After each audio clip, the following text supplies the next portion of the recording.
Thank you so much. I have a boyfriend, but thank you. Oh my God, what? I just put all of you in the friend zone. I had to do that recently, you guys. I had to put a guy in the friend zone, or as I like to call it, making a new friend.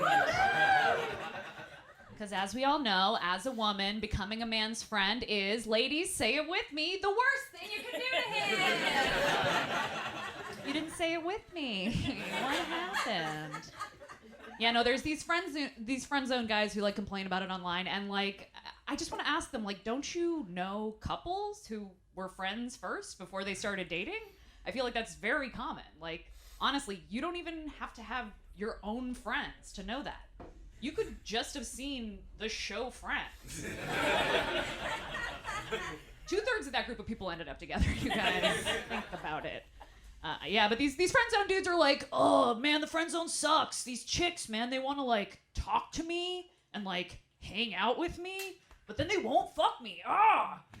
And I just want to be like, buddy, have you ever been in a long-term relationship before?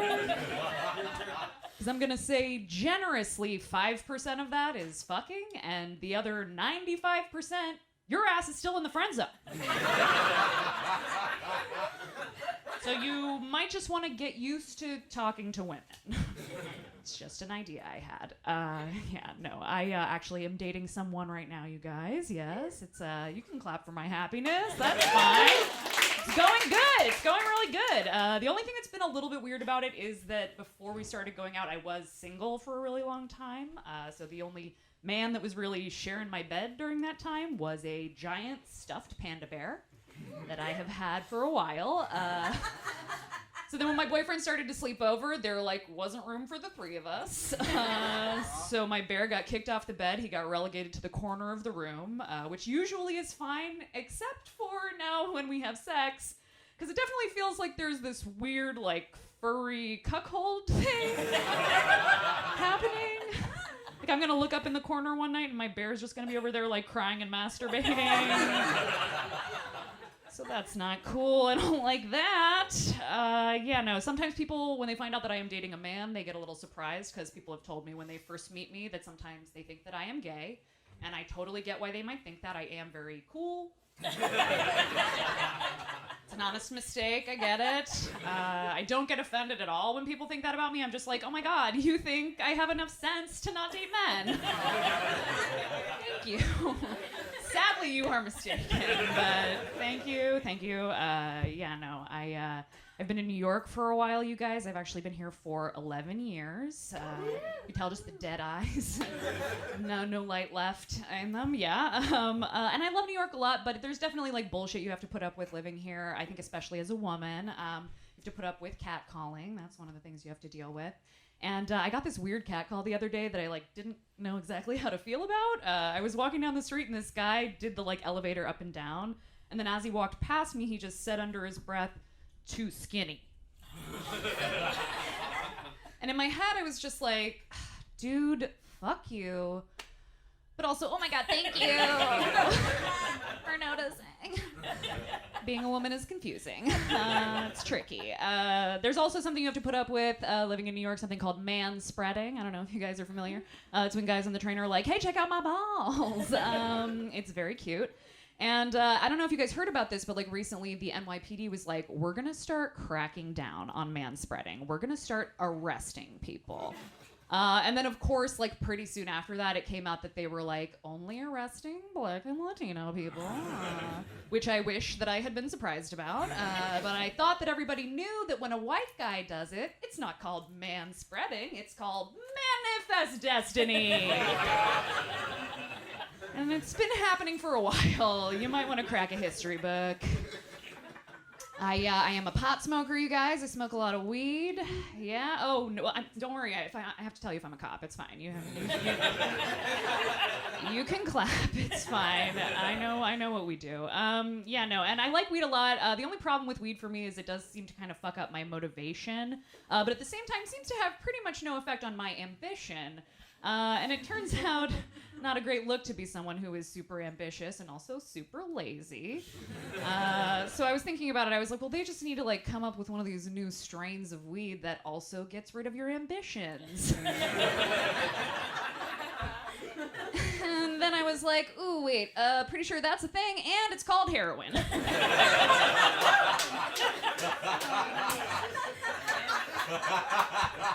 Pretty sure I shouldn't do that. I'm thinking. The thing I do like about weed is it just does have, like, it's great for comedy. It makes you have, like, stupid, silly thoughts sometimes. Like, the other day I was doing dishes while I was high, and I was using one of those metal steel wool sponges. And I was like, I bet that this is exactly what the Tin Man's pubes are like. Didn't have a heart, did have a full bush, you guys. All right. Oh my God, that's a very stupid joke. Brought to you by marijuana. So there you go. I think my parents want me to smoke a little bit less weed, though, you guys. Not because of anything they've said specifically, but because for the last couple of Christmases and birthdays, they have stopped giving me cash and they have started giving me Visa gift cards.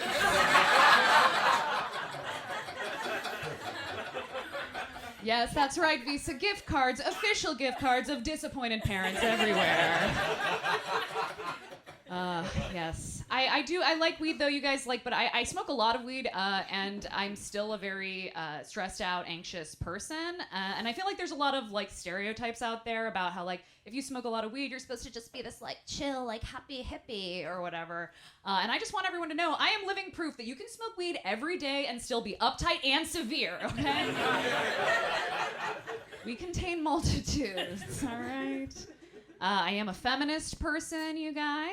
Yes? No response. Great. That's what I like. I like it. I know you guys are thinking you're like, Cathy, you say you're a feminist, but where's your necklace of severed penises? Left it at home, you guys. Formal occasions only. It's in the bylaws. Don't worry about it. I think that's a common misconception about feminism, though, is that we hate men. And I just want to clear the air right now. We don't hate men. We thirst for their blood, which is different. It's technically different. We don't hate men. As far as I can tell, the big thing we hate is just shaving. Seems to be, it's pretty high on the list. I'm not a huge fan of shaving myself. I actually recently decided I was going to quit shaving my armpits because of feminism. And I used to get a little sensitive about it when I first quit shaving them, because sometimes I would reach for something and people would clock it and they'd do a little double take. And I'd get all indignant about it. I'd be like, excuse me, this is what my body is supposed to look like, okay? And then I realized, I can't actually get mad about that because I react the exact same way whenever I see an uncircumcised penis for the first time. I'm always like, huh! Okay. I know that's what it's supposed to look like. Could take some getting used to. That's all. That's all. I do hear people complain about women's body hair online sometimes, though these guys will be like, well, actually, I don't know if you know this, but women's body hair is actually very unhygienic. And I'm just like, why is it that the guys complaining that women's body hair is unhygienic always seem to be the type of guys who also exclusively come into dirty socks? It's a weird coincidence. It's strange. But I do want to make it very clear. I did quit shaving my armpits because of feminism. The fact that I'm also lazy, just a happy accident. Just worked out that way. That is something that's very cool about feminism, though, is that you can make a statement by not shaving, by not wearing makeup, and by not wearing a bra. And I just feel like it is very rare that activism is so inactive. I'm into it. I'm like, fewer marches, more sit-ins. Let's do this. I am wasting my life on social media. Anyone else here? Yes, it's great. I love it. Oh my gosh. I'm on Facebook a lot, and I'm on it so much that I've started to do this fun new thing where I come up with features that I want them to add to Facebook. So right now they have the like button on Facebook, so you can like people's pictures or their status. I think they should add another little wrinkle to that. I think they should make it so you can also like Facebook likes. So if someone likes your picture, I think you should be able to come back. You should be able to like that they liked your picture. And then I think if they want to, they should be able to come back. They should be able to like that you like that they liked your picture. And then I think if you want to, you should be able to come back. You should be able to like that they like that you like that they liked your picture. And you should just be able to keep doing that just till you die of loneliness. that's my hope for that. I do argue with people a lot on the internet. I said people, I mean men. It's men. And there's this thing that these gentlemen on the internet will do when they are losing an argument, which is that they'll be like, well, slow down, Cathy. I just want you to know I actually agree with you. I just think someone needs to play devil's advocate right now. And I'm not a big fan of that term, devil's advocate, because I don't know if you guys all remember, but back in the day, people didn't like the devil. We were like, he's bad. And now I guess thanks to like metal bands and hot sauce labels, suddenly everybody's like, what, the devil? That guy's cool. I'm gonna advocate for him. And I don't like it, so I think we need a new term for this. I think we need to stop calling it being the devil's advocate, and I think we need to start calling it being Hitler's lawyer. And I just feel like maybe people would want to play it less. I don't know. Maybe they would stop doing that. I am trying to use social media less, though. I'm trying to like be present. So I actually deleted all of the social media apps off of my phone, you guys. But then it turns out that if you were very addicted to social media, it's still super easy to get right back onto that social media site by just going into your browser, hopping right back on there. So I feel like I like tried to quit doing heroin, but just by like putting it in a drawer. Cool, well, just added one extra step to that, so might not be that great. I was raised very religious, you guys. Anyone else here love the Lord? What? Yes? I was raised very Christian, you guys, and I know what you guys are thinking. You're like, how Christian were you? I was homeschooled. You guys are like, say no more. I was homeschooled, you guys, but honestly, like, I feel like homeschooling would have been fine, except my parents only homeschooled me for 2 years, which I don't think should be allowed. Just because I feel like as a parent, you should have to commit to turning your kid into a weirdo. Just commit to that, because 2 years was pretty much just enough time to like completely desocialize me, give me a nice low-level case of Stockholm syndrome, and then my mom was like, back to public school, good luck.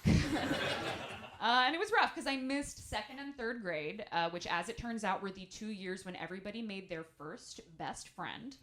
So I got back to school, everybody already had a best friend, they'd all paired off. Meanwhile, I was just like, wait, you guys aren't all best friends with your mom? Who's the weirdo now? Oh, it's still me, okay. Cool. I do feel part of the reason I am a feminist now, though, is because of the fact that I was raised very Christian. Because, like, I don't know if you guys have read the Bible recently. Turns out there's not a lot of great stuff to say about us ladies. Like, for instance, if you believe in the literal biblical creation story, then you believe that at the beginning of time, women were like, could we exist, please? And men literally threw us a bone. That's right, it's the Bible pun portion of the show. All right, get on board. We're going. But being raised religious was strange for a lot of reasons. One of the other things that was really weird about it was I had a lot of friends who got married really young. I actually had a lot of friends who got married in high school, which means they got married because they wanted to fuck. Which is crazy to me. I kind of feel like someone telling you that they got married just so that they could have sex is kind of like someone telling you that they bought a plane ticket because they wanted to watch a movie.